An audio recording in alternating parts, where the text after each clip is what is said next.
പുതിയൊരു വീഡിയോയിലേക്ക് എല്ലാവർക്കും സ്വാഗതം. അലീന രാജീവനെ പൊയ്ക്കോളാം എന്നുള്ളൊരു വാക്ക് കൊടുത്തു എന്ന് പറയുമ്പോൾ ബാലേന്ദ്രൻ ചോദിക്കുന്നുണ്ട്, അപ്പോൾ എനിക്ക് തന്ന വാക്കോന്ന്. അപ്പോൾ അലീന പറയുകയാണ്, ഞാൻ സാറിന് വാക്ക് തന്നിട്ടില്ല, ഇവിടെ സ്ഥിരമായിട്ട് നിന്നോളാം എന്നിങ്ങനെ പറയും. അപ്പോൾ അലീന പോകുന്ന ബാലേന്ദ്രന് മനസ്സിലായി.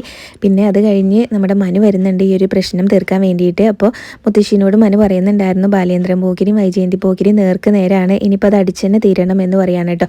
പിന്നീട് മനു അവിടുത്തെ കുട്ടികളെയൊക്കെ വിളിച്ച് നിർത്തി സംസാരിക്കുന്നുണ്ട്, ബബിതേനെയും രോഹിത്തിനെയൊക്കെ വിളിച്ച് സംസാരിക്കുന്നുണ്ട് കേട്ടോ.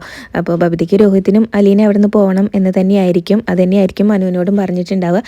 പിന്നീട് മനു ബാലേന്ദ്രൻ അടുത്ത് ചെന്നിട്ട് ചോദിക്കുന്നുണ്ട്, കുറച്ച് ദിവസത്തേക്കെങ്കിലും അലീനേനെ ഇവിടെ നിന്ന് ഒന്ന് മാറ്റി നിർത്താവോന്ന്. പക്ഷേ ബാലേന്ദ്രന് അത് സമ്മതമല്ല കേട്ടോ, പറ്റില്ല എന്ന് തന്നെയാണ് ബാലചന്ദ്രൻ പറയുന്നത്. പിന്നെ മനുവിനെ അവിടെ ഒന്നും പറയാനില്ല. അപ്പോൾ ഇത് നേരെ ചെന്ന് വൈജയന്തിയുടെ അടുത്ത് ചെന്ന് പറയുന്നുണ്ട്. അപ്പോൾ വൈജയന്തി ചോദിക്കുന്നുണ്ട്, ഈ കുടുംബത്തിനേക്കാളും ഒക്കെ വലുതാണല്ലേ ബാലേന്ദ്രൻ അവള് എന്നിങ്ങനെ ചോദിക്കുന്നുണ്ട് കേട്ടോ.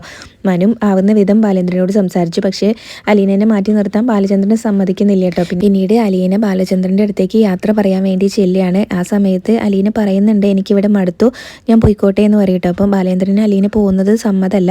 അപ്പോൾ അതുകൊണ്ട് തന്നെ ബാലേന്ദ്രൻ ചോദിക്കുന്നുണ്ട്, ഇവിടെ കിടന്ന് ഞെരുങ്ങാൻ ഇങ്ങനെ തയ്യാറെടുത്ത് തന്നെ അല്ലേ നീ ഇങ്ങോട്ട് വന്നതെന്ന്. അപ്പോൾ അലീന പോവാന്ന് പറഞ്ഞ് പോകാൻ തുടങ്ങുമ്പോഴാണ് രേവതിക്കുട്ടി അലീനയും കൂടി സംസാരിച്ചിരുന്ന ആ വോയിസ് റെക്കോർഡ് എല്ലാം എടുത്ത് ഇങ്ങനെ ഓൺ ചെയ്യുന്നത്. അത് കേൾക്കുമ്പോൾ അലീനയ്ക്ക് ആകെ ഞെട്ടിലാവാണ്. അപ്പോൾ ഈ ഒരു കാര്യം, ഈ സത്യമൊക്കെ അറിഞ്ഞിട്ടാണ് ബാലചന്ദ്രന് ഈ വലിയൊരു മാറ്റം ഉണ്ടായിരിക്കുന്നതെന്ന് അലീന തിരിച്ചറിയാണ് കേട്ടോ. അപ്പോൾ അവിടെ നിന്നിട്ട് ഇങ്ങനെ പൊട്ടിക്കരയാണ് അലീനയാണെങ്കിലും. അപ്പോൾ ഇതൊക്കെ പ്രമോല് കാണിച്ചാണ് കേട്ടോ.